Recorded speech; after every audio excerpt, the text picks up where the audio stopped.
எங்கள் வீட்டில் நைட்டு டின்னர்னால இட்லி, தோசை இல்லைனா சப்பாத்தி. அதே தான் வந்து ரொட்டீனாக போயிட்டுருக்கு. பாப்பாவுக்கு மட்டும் வந்து இன்கேஸ் மாவு புளிச்சிருந்ததுன்னா, அவளுக்கு வந்து நான் தக்காளி கிச்சடி செஞ்சு கொடுப்பேன். சரி இன்றைக்கி மாவு ரொம்ப புளிச்சிருந்தது, நம்ம எல்லாேருக்கும் சேர்த்து கிச்சடி செஞ்சிடலாம், பாப்பாவும் சாப்பிட்ட மாதிரி இருக்குன்னு சொல்லிட்டு கிச்சடி ரெடி பண்ணிகிட்டு இருந்தேன். ரொம்ப சிம்பிள், சூப்பராக இருக்கும். ஃபஸ்ட்டு நம்ம வெஜிடபிள்ஸ்லாம் கட் பண்ணிக்கலாம். நான் வந்து வெங்காயம், தக்காளி, அதுக்கப்புறம் பீன்ஸு, கேரட்டு எடுத்துருக்கேன். அவ்வளோதான். இது ரொம்ப சிம்பிள். ஃபஸ்ட்டு கடாயில் எண்ணெய் ஊற்றி சோம்பு போட்டுக்கோங்க, பட்டை, நம்ம பிரியாணிக்கு போகிற ஸ்பைசஸ் எல்லாமே போட்டுக்கலாம். அதுக்கப்புறம் வெங்காயம் போட்டு கொஞ்சமாக உப்பு, மஞ்சத்தூள் போட்டு நல்லா வதக்கி விட்டுக்கோங்க.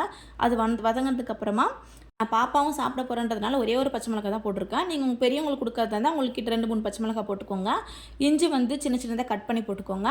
அதுக்கப்புறமேட்டு அது நல்லா வதங்கினதுக்கப்புறம் தக்காளி சேர்த்துக்கோங்க. தக்காளியும் நல்லா வதங்கி வரட்டும். வதங்கி வந்ததுக்கப்புறம் நம்ம வெஜிடபிள்ஸ் சேர்த்துக்கலாம். நான் வந்து கேரட்டும் பீன்ஸ் எடுத்துருக்கேன். நீங்கள் வந்து பட்டாணி கூட, பச்சை பட்டாணி கூட சேர்த்துக்கலாம். ரொம்ப நல்லாயிருக்கும். காய் நல்லா போட்டு நல்லா வதக்கிக்கோங்க. கொஞ்சமாக தண்ணி விட்டு நல்லா வதங்கினதுக்கப்புறமா நம்ம வந்து ரவைக்கு ஏற்ற தண்ணி ஊற்றிக்கலாம். நான் 2 டம்ளர் ரவைக்கு 6 டம்ளர் தண்ணி ஊற்றிருக்கேன். அது கரெக்டாக இருக்கும். தண்ணி நல்லா கொதித்து வரட்டும். உப்பு மட்டும் பார்த்து கம்மியாக இருந்தால் போட்டுக்கோங்க. தண்ணி நல்லா கொதித்து காய் வந்து 3/4 வெந்ததுக்கப்புறமேட்டா தான் நம்ம வந்து ரவை போடணும். ரவை 2 டம்ளர் போட்டு நல்லா கிண்டி விட்டுட்டே ரவை போடுங்க. கொஞ்சம் நேரத்துலேயே வந்து கட்டி ஆகிடும். ரவும் நல்லா வெந்து வந்துடும். கொத்தமல்லி, கொஞ்சமாக நெய் போட்டு நல்லா கிண்டி விட்டு இறக்கிடலாம். இதுக்கு வந்து பொட்டுக்கடலை சட்னி சூப்பர் காம்பினேஷனாக இருக்கும். கண்டிப்பாக ட்ரை பண்ணி பாருங்கள். நெக்ஸ்ட் வீடியோவில் பார்க்கலாம். பாய்.